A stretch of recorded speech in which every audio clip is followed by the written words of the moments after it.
Et on démarre tout de suite ce journal avec cette première image. À Lille, ce week-end avait lieu l'opération We Love Préma, une collecte de vêtements, notamment de body pour bébés prématurés. Plusieurs marques de puériculture étaient associées à l'opération, ainsi que des sites spécialisés et des parents lillois blogueurs. Tout le monde était mobilisé pour aider l'association SOS Proma et les parents d'enfants nés prématurément. 67 000 bébés sont prématurés chaque année en France, et avec cette opération ce week-end à Lille, plus de 6200 body ont ainsi été collectés et vont désormais être redistribués. Plus d'explications avec la marraine de l'opération ce week-end à Lille, la Miss France, l'ex-Miss France, Élodie Gossuin au micro de Louis Caillé. Service de néonat, dans les moments très difficiles et notamment quand le risque est très élevé de mortalité, les enfants ne sont pas habillés. Et quand on commence à leur mettre un body, c'est que l'histoire commence à s'écrire avec bonheur, c'est-à-dire que ça commence à aller mieux.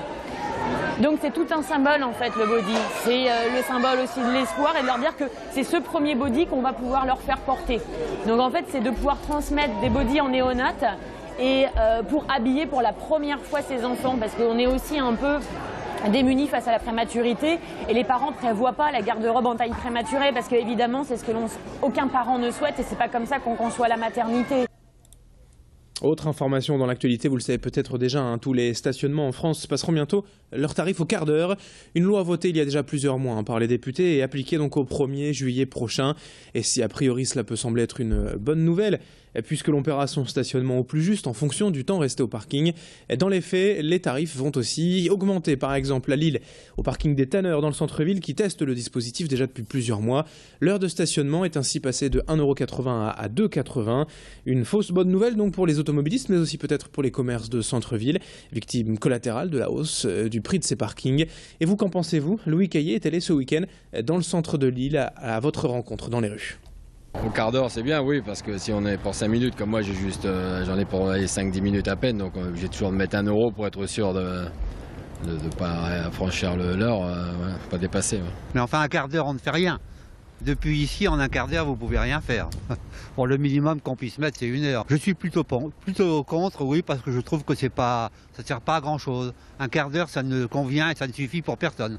C'est vrai que je trouve que c'est pratique si vous êtes là peu de temps, oui, de pouvoir faire ça, c'est peut-être plus économique en fin de compte. 7h33, en direct matin sur Grand Lille TV. Dans le reste de cette édition, cette image du Parlement européen des jeunes réunis ce week-end à l'Université catholique de Lille. La toute première réunion du comité Nord-Est, avec donc une centaine de jeunes venus simuler une session parlementaire. L'idée est de sensibiliser les jeunes à l'importance d'être des citoyens européens actifs et ce Parlement en tant que groupe politique permet donc à tous d'exprimer son avis, et de donner des idées pour faire avancer et évoluer l'Europe dans le bon sens, trouver des solutions aux problèmes actuels. L'objectif étant de donner une voix aux jeunes, prouver ainsi qu'ils peuvent agir et être force de proposition. Louis Caillé a suivi cette session ce week-end à la Cato.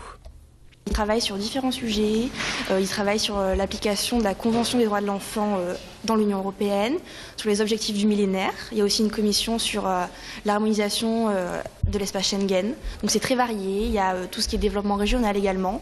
C'est vraiment des problématiques qui sont diverses et là ce qui va aboutir, c'est qu'il va y avoir des propositions qui sont portées et nous qu'on diffuse et qu'on espère pouvoir influencer les décideurs par la voix des jeunes. Il faut savoir qu'on a beaucoup de personnalités politiques qui viennent à nos événements, qui nous soutiennent tout le temps et qui prennent en compte ce qu'on leur dit.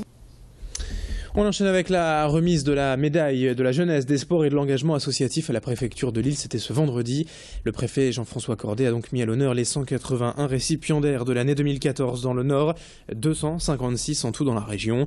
Des personnes particulièrement investies dans le milieu sportif et associatif et donc récompensées par cette médaille de leurs longues années de dévouement et d'implication.